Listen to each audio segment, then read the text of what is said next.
La primera parte de la propuesta de lectura sobre Alain Rouquier. En particular son los 3 capítulos que tratan sobre la estructura social o de las clases sociales, puntualmente burguesías, oligarquías, clases medias y trabajadores. Bueno, la conformación de las burguesías y las oligarquías. En pocas palabras, la clase dominante. Debido al proceso de desarticulación social que sufre esas sociedades dualizadas, pero no dualísticas, la concepción dicotómica de la estructura de clases inspirada en los modelos europeos no corresponde en absoluto a su dinámica. ¿Qué quiere decir con esto? Que hay un proceso de desarmado, de desarticulación, de desmembrado de esas sociedades dualizadas. ¿Por qué no dualísticas? Dualísticas sería que solamente tuviéramos 2 sectores, 2 grupos o 2 clases sociales en el proceso anterior, en el proceso de las colonias, ese proceso colonial.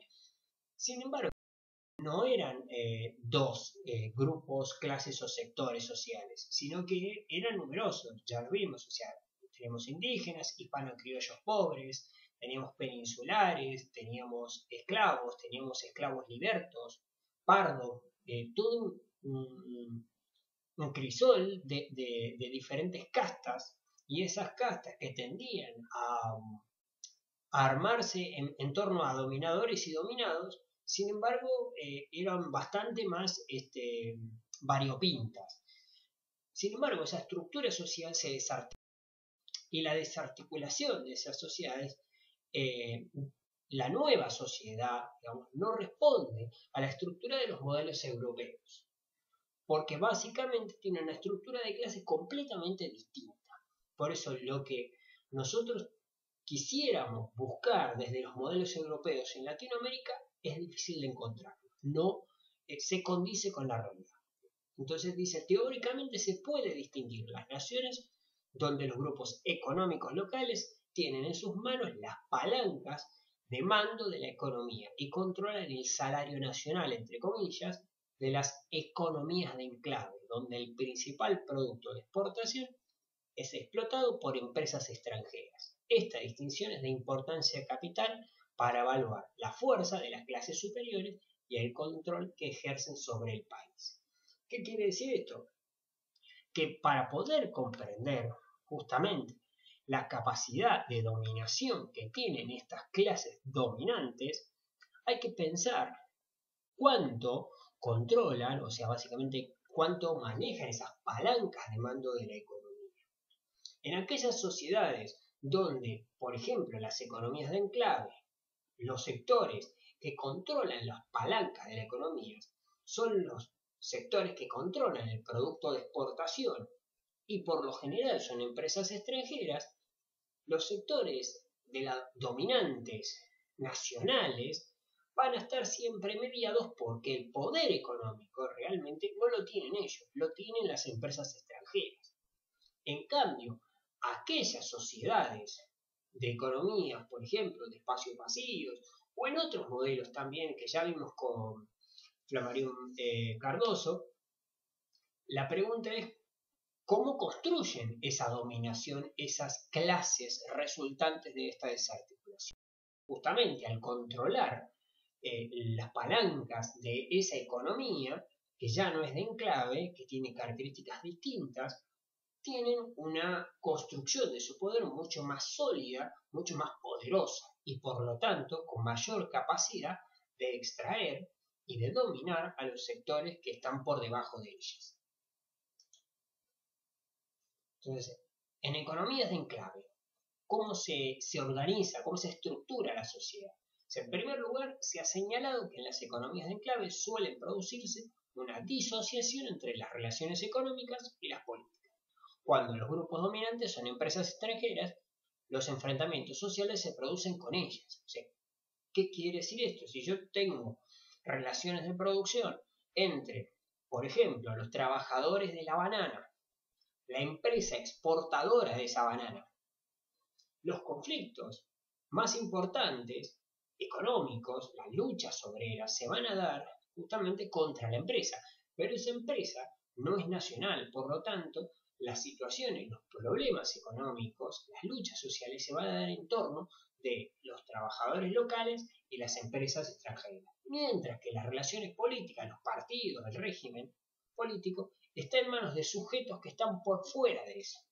Por lo tanto, los enfrentamientos sociales van a estar siempre en torno a las empresas y lejos de la cuestión política. Por lo tanto, la política parece cada vez más disociada de la cuestión económica. Entonces, va a un caso y dice, así, en Chile, la clase obrera, organizada fundamentalmente en los centros mineros, se vio enfrentada en sus conflictos económicos a una patronal extranjera. Entonces, los sindicatos y partidos obreros que surgen a partir de 1920 se llaman socialistas, pero son más antiimperialistas que anticapitalistas o antipatronales. En cambio, sus relaciones con la burguesía local son de un antagonismo más político que económico, y por eso mismo se tolera su existencia. Esto quiere decir que en Chile la clase obrera organizada se organiza básicamente en contra de estas empresas que son extranjeras. Entonces, buena parte de los conflictos que se dan en los sindicatos contra las empresas está teñida de una lucha antiimperialista, ¿sí? No anticapitalista. Parece ser que las luchas de los trabajadores se tiñen de un nacionalismo que reclama que los capitalistas locales, que los patrones locales, se hagan con el beneficio de estas empresas en las cuales ellos trabajan. Por lo tanto, las relaciones económicas tiñen el conflicto trabajador-obrero, trabajador y patronal, y de ese modo tiende a aparecer el enemigo como el imperio, ya sea Inglaterra, Francia o Estados Unidos, y no en realidad las relaciones capitalistas, no el conflicto burgués-proletario. O sea, esta condición imperialista, esta condición de enclave, ¿sí?, cambia de algún modo el eje del conflicto de la lucha de clases. Los casos de Chile, Bolivia, el Perú y Venezuela demuestran que no es imposible expropiar el enclave y nacionalizar la fuente de riqueza explotada por extranjeros, pero no sucede lo mismo cuando se trata de afectar los intereses del grupo nacional que domina el sector motor de la economía y que se considera con derecho histórico a gozar del reconocimiento de la nación. Acá es donde Alan Rocquier nos ofrece una contracara. Dice, todo esto que vimos hasta acá, donde tengo economías de enclave, donde el poder imperial está haciéndose de las riquezas, no es imposible quitarle este poder. Quizá porque de algún modo lo que nos está marcando es que si aquellas luchas de los obreros son antiimperialistas más que anticapitalistas, puede que estos obreros resistan al imperialismo en pro de que esas empresas queden en manos de capitalistas locales. Por lo tanto, terminan siendo intencionadas o bien intencionadamente aliados de clase, aliados coyunturales, ¿sí?, con los capitalistas locales. O sea, obreros y capitalistas locales aparecen como aliados en una coyuntura y por lo tanto les permite expropiar el enclave, expropiar, nacionalizar la fuente de esa riqueza. Sin embargo, esto no pasa cuando el grupo nacional es el que controla o domina ese sector motor de la economía. ¿Por qué? Porque el grupo nacional que ha logrado controlar y que no es una economía de enclave, como el caso argentino, como el caso uruguayo, como el caso brasileño, claramente lo que construye es un derecho histórico a gozar del reconocimiento de la nación. Ellos construyeron la nación, ellos convirtieron a su país en una civilización. Esta es la construcción de un derecho histórico y que por lo tanto no hay derecho a discusión, no hay espacio de discusión. Por lo tanto, es mucho más complejo expropiar esa fuente de recursos del sector motor de la economía. Entonces, ¿quién empieza a cuestionar, a repensar esta categoría de oligarca? Entonces dice, es un sector reducido que permitió la vinculación al mercado mundial. Esto es lo que lo hace en principio oligarca, ese sector reducido. Así que no es un sector mayoritario ni un sector dinámico, sino más que nada es un grupo reducido. Entonces es un pequeño sector burgués y agroexportador. Es la otra característica. Es un grupo pequeño, de características burguesas y agroexportador. Para algunos es una clase de grandes propietarios, es una definición que se suele utilizar. Hay quienes ponen de relieve su dimensión patricia, o sea que estos grandes propietarios se pueden datar al principio de la fundación, a la fundación de la independencia, o sea, tienen nombres vinculados a la patria. Otros opinan de que se trata de una clase gubernamental consciente, unida alrededor de un proyecto nacional e incluso un mero grupo de notables. Entonces, ¿qué quiere decir que están unidas alrededor de un proyecto nacional? Son los organizadores de la nación. Justamente es la manera en que la oligarquía cuenta, por ejemplo, el caso argentino. El proceso que va de 1864 a 1880 se llama proceso de organización nacional. Justamente la dictadura militar, la última dictadura militar, hace referencia a ese proceso fundante del proyecto nacional a la hora de tratar de supuestamente eliminar de la faz de la tierra a esos grupos mal llamados subversivos en 1976 a 1983. Y se llama proceso de reorganización nacional. O sea, lo que muestra justamente una necesidad de un nuevo proyecto nacional, un nuevo pacto social, obviamente, como en 1879, cubierto de sangre, otra vez. Pero este grupo, esta clase gubernamental, consciente de un proyecto nacional. Otro modo de pensarlo es que es una aristocracia rural, una burguesía internacional. Ahí hay una serie de conflictos acerca de cuál sería la manera de pensarlo. Pero en eso hay una justificación histórica de su emergencia. Hay una explicación de en qué momento, de qué modo se convierte en ese sector. Entonces, la oligarquía dice, puede ser menos una clase que una forma de dominación. Entonces, es más importante pensarla como una estructura de dominación que pensarla como una clase. Porque en torno a pensarla como una clase, como sinónimo de burguesía, quizá no entra tan bien en una dinámica de clases. Es mucho más fácil pensarla en torno a que sí es un sector dominante. Y ese sector dominante lo que controla es un régimen político exclusivista. ¿Qué significa que es exclusivista? Básicamente que se toman todas las herramientas del sistema legal, del régimen político, para evitar el ingreso de otro grupo social, de otra clase, que pueda disputarle el control político del Estado. En esos términos existe un establishment oligárquico respetuoso de los ritos democráticos que entrega a la nación a las familias idóneas. ¿Qué quiere decir esto? En principio, que esa oligarquía, más allá de todas las condiciones que podríamos decir corruptas, de todas estas cuestiones de que es un sistema exclusivista, que es un régimen político de excepción, donde el respeto a las normas es relativo, sin embargo,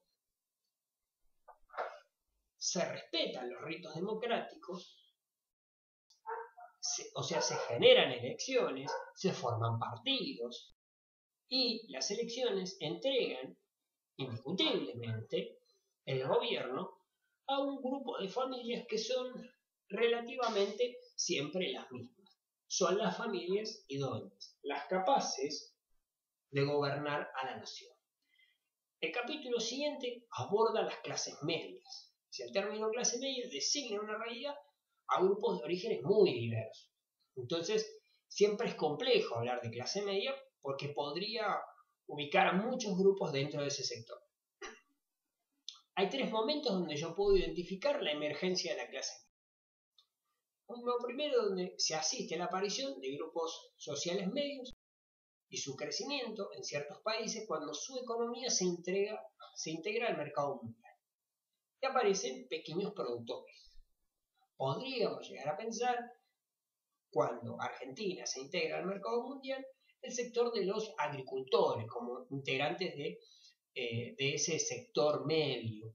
Podríamos, dentro de los agricultores con más fuerza, pensar en el sector que produce para alimentar al mercado interno. Me refiero a los quinteros, a los pequeños productores de leche, de quesos, a los panaderos, a ese pequeño sector que no maneja los hilos del motor económico, pero que participa de algún modo en ese ingreso al mercado. Un segundo momento es durante el periodo de crecimiento extravertido, la infraestructura de actividad exportadora, la urbanización y la modernización del Estado multiplican las profesiones que permiten un acceso a los grupos medios. Este es el otro modo de pensar cuáles son los grupos medios. Nos referimos a la emergencia de los empleados públicos, de los técnicos, de los ingenieros, los arquitectos, y por lo tanto una aparición, una emergencia vinculada a la modernización del Estado en principio. Un tercer momento, es decir, el crecimiento de las clases medias se vincula en un principio con la exportación, también es consecuencia del proceso de industrialización del siglo XX en sus dos formas, nacional, sustitutivo de importaciones, y transnacionalizado, hoy en el marco de la conversión de las economías latinoamericanas en sucursales del Estado. ¿A qué apunta esto? O sea, que de la misma manera en que surge como en el punto A, vinculado al mercado mundial, también hay que suponer que está vinculado al sistema de sustitución de importaciones, una vez que el mercado mundial no pueda dar respuesta fruto de la crisis del 30, la Primera Guerra Mundial, pero también por la aparición de sectores transnacionalizados, como en el caso argentino podrían ser tranquilamente los frigoríficos, donde empiezan a emplear sujetos, ya sean contadores, abogados, sujetos profesionales vinculados al sector industrial, o a veces como simples proveedores de estas empresas transnacionalizadas. Esta reseña histórica de las clases medias permite comprender que se componen esencialmente de categorías dependientes del sistema socioeconómico tradicional y que su mayor expansión está ligada al desarrollo extravertido, o sea, el desarrollo hacia afuera. ¿Cuáles son las conductas, las ideologías y la política en torno a las clases medias? Se atribuye a las clases medias tres grandes características. La primera, una oposición consciente y firme a las clases dominantes, junto con la voluntad de efectuar transformaciones sociales. Esta es una de las conductas que se le atribuye supuestamente a las clases medias. Otra de las conductas es la vocación por la industrialización. La tercera es el apego inquebrantable a la democracia liberal. De este modo, ahora Ruquier va a tratar de ir cuestionando, repensando estas tres características que se le atribuyen a la clase media. La primera, dice, del principio es que los grupos dominantes, oligarquías o grandes burguesías son arcaicos y tradicionalistas por definición, es decir, precapitalistas. Mientras que la middle class, ¿sí?, abanderadas del progreso y la modernización, luchan por establecer el predominio del capitalismo sobre la economía nacional. Las premisas de esta afirmación generalmente son falsas. O sea, no podemos pensar que la clase media es por definición un grupo opositor.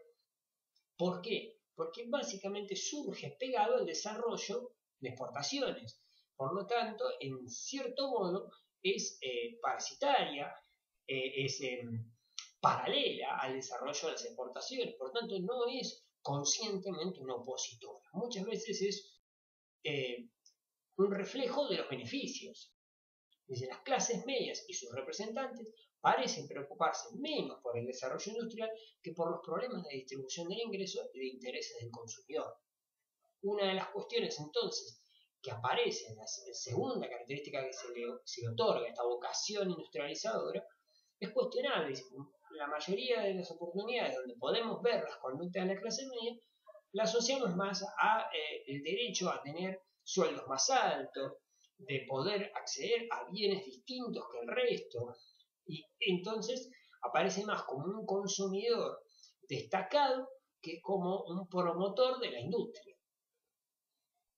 La conquista de la democracia parece haber sido uno de los objetivos de las clases medias y sus organizaciones del siglo XX. La conducta política de las clases medias fue evolucionando y sus intereses no siempre pasan por la defensa de las instituciones representativas. En pocas palabras, y dentro de la historia argentina, más de una vez la clase media ha estado, ¿sí?, en asociación o de acuerdo, implícita o explícitamente, con un golpe de Estado o con gobiernos que no tenían la característica de ser demasiado democráticos.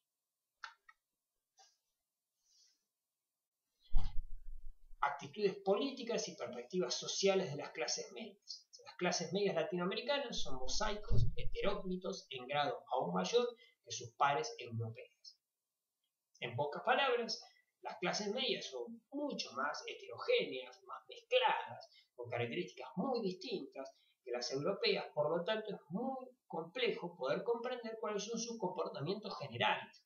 Significa que quizá algunas sí sean abiertas opositoras al régimen oligárquico, otras sean decididas promotoras de la industria y otras quizás sean también defensoras acérrimas del sistema democrático institucional. El deseo de ascender frecuentemente se da de bruces contra el monopolio social y político de la gran burguesía. Y aquí está el eje de por qué se oponen al régimen oligárquico. Porque la estructura oligárquica no les permite el ascenso social. Y entonces, cuando coarta, ¿sí?, ese ascenso social y que la gran burguesía se preocupa porque no acceda, es cuando se convierte coyunturalmente solamente en enemiga de esa oligarquía. Entonces, el acceso a la universidad es otra aspiración similar, que el título es un pasaporte que da derecho a participar del festín de los elegidos. Entonces, lo que va a suceder es que esta burguesía va a disputar los espacios de las universidades de promoverse socialmente, de ascender socialmente. Ese ascenso social tiene un límite. Por eso, justamente, el ejercicio de la política es un espacio clásico de la clase media. Puesto que el Estado controla la distribución de los ingresos y ello el proceso de ascenso social a través de la función pública y la unicidad, las clases medias son a la vez democráticas y estatistas. Es una gran característica. Las clases medias son, más que ninguna clase, dependientes del Estado, aunque tiendan gustar de no reconocerlo. En términos generales, las clases medias constituyen hoy la clase política por excelencia.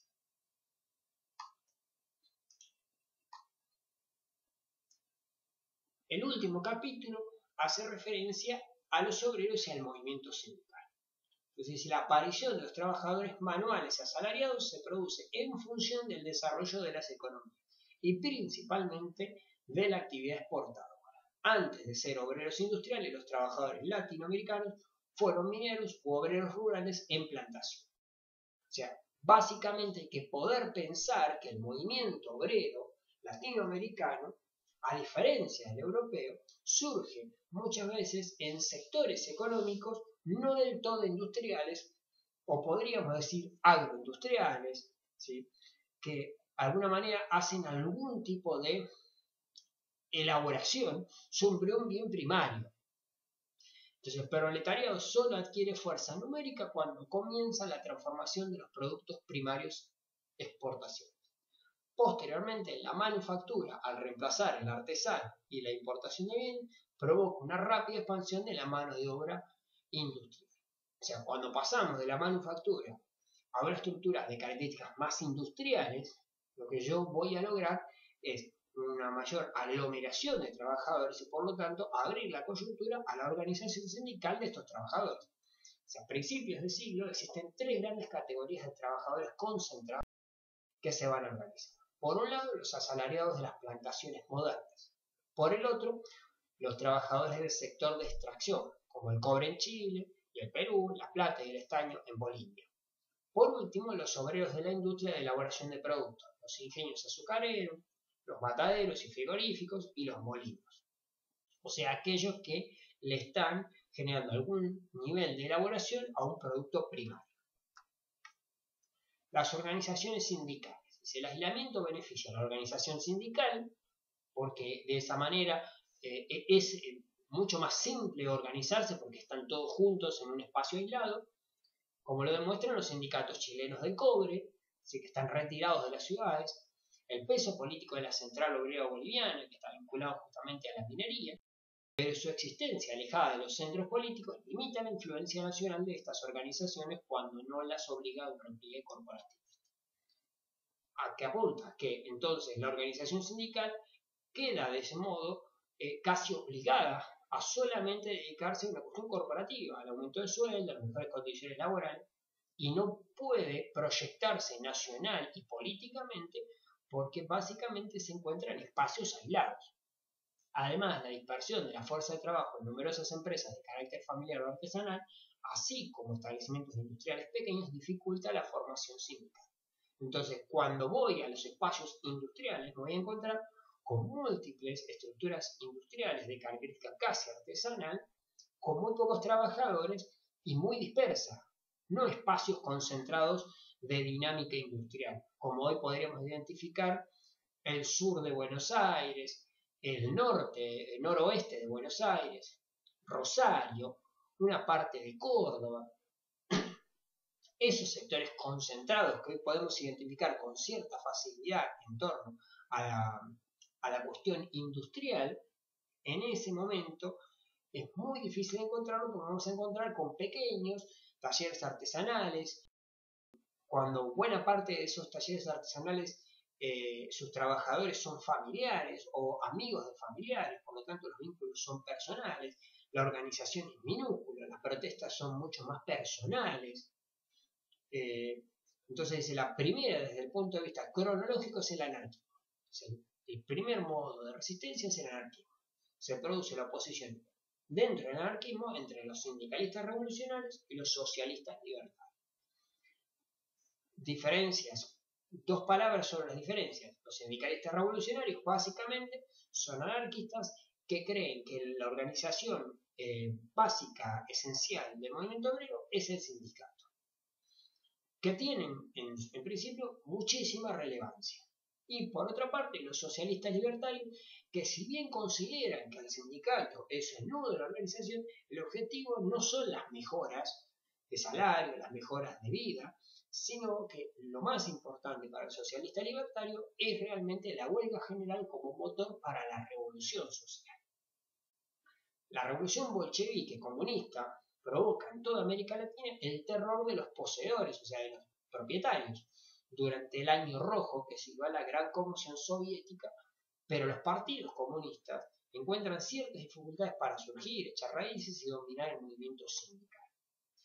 Para que tengamos una idea acertada, en 1917 se da la Revolución de Octubre y el Partido Comunista Argentino no tiene gran relevancia hasta después de 1935, por lo menos. Que además de eso, después de 1935, estamos a 7 años del inicio, de alguna manera, de la importancia de Perón como sujeto con respecto al movimiento obrero, que va a desmantelar con cierta velocidad la importancia que había cobrado el Partido Comunista y el ala comunista dentro de los sindicatos de la CGT. Y desde el inicio de la actividad política de Perón en la Secretaría de Trabajo, nos vamos a encontrar con una CGT de características menos politizada y mucho más reformista. El último punto que nos queda es Estado y movimiento obrero. El proceso de estatización del movimiento obrero comienza realmente a partir de 1930 en términos generales. En su origen se advierte la aspiración de los gobiernos autoritarios de controlar la clase obrera en un periodo de crecimiento económico rápido, tensiones sociales agudas, así como de obtener su propia legitimidad. Entre 1928 y 1933, en el 95% de Latinoamérica se dan golpes de Estado. La mayoría de estos golpes de Estado, de características autoritarias, militares obviamente, tienden a acercarse al movimiento obrero. Salvo el caso argentino, donde el golpe de Estado es abiertamente de derecha y anti-obrerista. De hecho, atenta constantemente contra la organización sindical. Pero es muy importante en 1930 cómo se hace evidente que, por ejemplo, el caso más concreto que es el de Brasil, donde Vargas abiertamente organiza los sindicatos debido a que el movimiento obrero no posee una organización sindical desarrollada organizada. Por lo tanto, por ley organiza los sindicatos y de ese modo promueve un cambio en el movimiento obrero brasileño, pero desde el Estado. El paso del sindicalismo combativo y opositor al participativo se ve facilitado por el rápido crecimiento de la creación.